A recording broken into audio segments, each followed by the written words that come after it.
Opération séduction pour le second déplacement d'Emmanuel Macron en Algérie. Après une première visite d'une douzaine d'heures en décembre 2017, c'est cette fois-ci 3 jours que le président français consacre aux terres algériennes. Une marque d'estime qui donne le ton. L'heure est à une énième réconciliation entre les deux pays. Ce déplacement contribuera à approfondir la relation bilatérale tournée vers l'avenir, à renforcer la coopération franco-algérienne face aux enjeux régionaux et à poursuivre le travail d'apaisement des mémoires. Un projet ambitieux au vu des mois de tension ayant caractérisé la relation franco-algérienne récemment.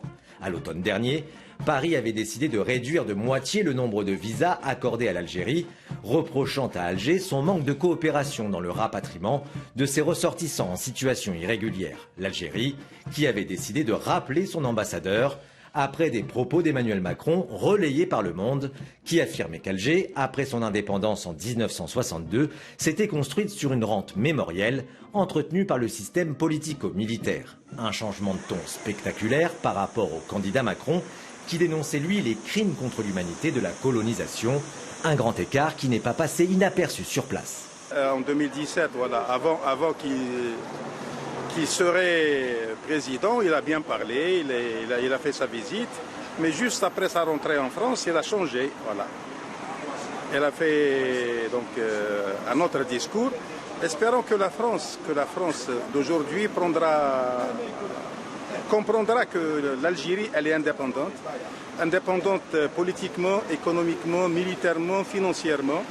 Nous sommes dans un temps où chacun voit ses propres intérêts. La France a des intérêts avec nous et pour nous c'est pareil. L'Algérie a des intérêts avec la France aussi. Mais notre problème ne concerne pas ces intérêts. Le problème c'est que nos archives concernant la guerre d'Algérie sont encore en France et dont nous n'avons pas de nouvelles.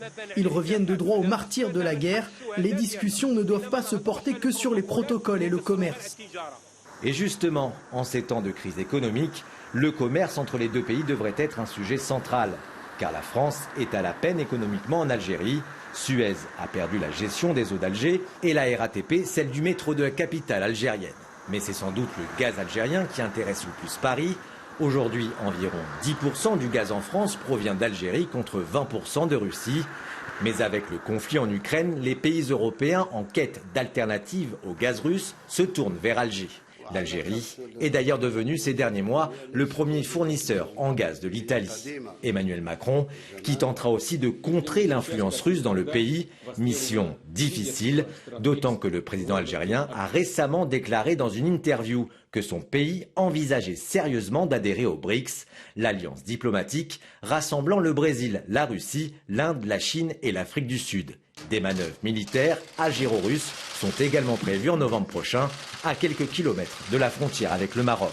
Un voisin pas vraiment enchanté par la visite du président Macron en Algérie. Rabat qui attend de la France qu'elle manifeste plus clairement son soutien au plan d'autonomie marocain pour régler le conflit du Sahara occidental, alors que l'Algérie, qui soutient les indépendantistes sahraouis du Front Polisario, a rompu ses relations diplomatiques avec le Maroc l'an passé.